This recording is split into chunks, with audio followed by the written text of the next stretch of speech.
जय शिवराय भावांनो, पुन्हा एकदा स्वागत आहे तुमचं आपल्या यूट्यूब चॅनलवरती प्रतीक ग्राफिक्सवरती। तर मित्रांनो, आज आपण या व्हिडिओमध्ये नामकरण सोहळ्यानिमित्त बॅनर तयार करणार आहोत। तर त्यासाठी व्हिडिओ जराही स्किप न करता बघायचा आहे आणि चॅनलवर नवीन आणि पहिल्यांदाच आला असाल तर आपल्या प्रतीक ग्राफिक्सच्या यूट्यूब चॅनलला नक्की सबस्क्राईब करा। तर चला तर मित्रांनो, जराही वेळ न घालता होता सुरुवात करूया आजच्या व्हिडिओला। सर्वात अगोदर तुम्हाला ZArcher नावाचं ॲप्लिकेशन लागेल। तर या ॲप्लिकेशनची लिंक आपल्या डिस्क्रिप्शन बॉक्समध्ये दिलेली आहे, तिथून तुम्ही डाउनलोड करून घ्या आणि आपलं मटेरियल पण तिथेच दिलेलं आहे, तिथून मटेरियल पण डाउनलोड करून घ्यायचं आहे। आणि हे ॲप्लिकेशन जे आपण यूज करणार आहे प्ले स्टोरवरती पण अवेलेबल आहे, तिथून पण तुम्ही डाउनलोड करू शकता।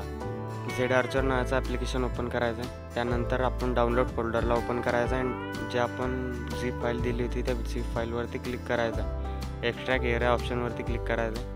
त्यानंतर इथे पासवर्ड मागेल, तर पासवर्ड आपल्या व्हिडिओमध्ये समोर दिलेला आहे, त्यासाठी व्हिडिओ जरा स्किप न करता बघा। पासवर्ड कुठे पण असू शकतो। त्यानंतर ओकेवरती क्लिक करायचं आहे। त्यानंतर आपलं असं नामकरण सोहळ्याचं जे एक फोल्डर आहे ते ओपन झालेलं आहे, त्या फोल्डरमधली आपली PLP फाईल दिलेली आहे। तर PLP फाईल ओपन करण्यासाठी पिक्सल लॅब ॲप्लिकेशन ओपन करायचं आहे। त्यानंतर 3 डॉटवरती क्लिक करून ओपन .plp फाईलवरती क्लिक करायचं आहे।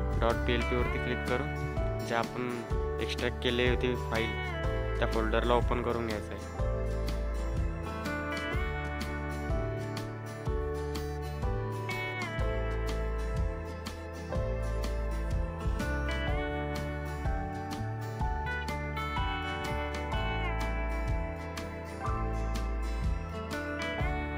तर फोल्डर ओपन झाल्यानंतर काही अशा प्रकारचा इंटरफेस आलेला आहे मित्रांनो आपल्यासमोर। तर आपल्या PLP फाईलवरती क्लिक करायचं आहे, ओपन आणि ॲड ऑप्शनवरती क्लिक करायचं आहे। त्यानंतर काही अशा प्रकारे आपली PLP फाईल जी आहे ती ओपन झालेली आहे। तर इथून तुम्हाला काही चेंजेस करायचे असतील, तर समजा आता इथे आईवडिलांचं नाव बदलायचं असेल तर लेअरच्या ऑप्शनवरती क्लिक करून आपलं हे जे या लेअरवरती क्लिक करायचं, टेक्स्टवरती आणि इथे एडिटवरून तुम्ही इथून नाव चेंज करू शकता काही अशा प्रकारे।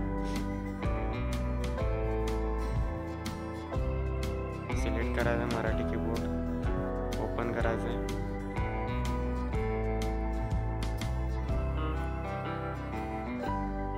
आणि ओकेवरती क्लिक करायचं आहे। त्यानंतर हे चेंज होऊन जाईल काय अशा प्रकारे। आणि हे स्थळ म्हणजे तुम्हाला स्थळ बदलायचं असेल तेव्हा बघा लिहिलेलं आहे, इथून तुम्ही स्थळ टाकू शकता कुठे कार्यक्रम आहे। तर इथे भोजनाचा वेळ पण इथून तुम्ही एडिट करू शकता आणि आपलं निमंत्रक पण इथून चेंज करू शकता। तर हे सर्व एडिटेबल आहे, तुम्ही सर्व काही एडिट करू शकता। आणि ही बॅनर सेव्ह करण्यासाठी 3 डॉटवरती क्लिक करायचं आहे आणि एक्सपोर्ट इमेजवरती क्लिक करून कस्टमला अल्ट्रावरती ठेवायचं आहे।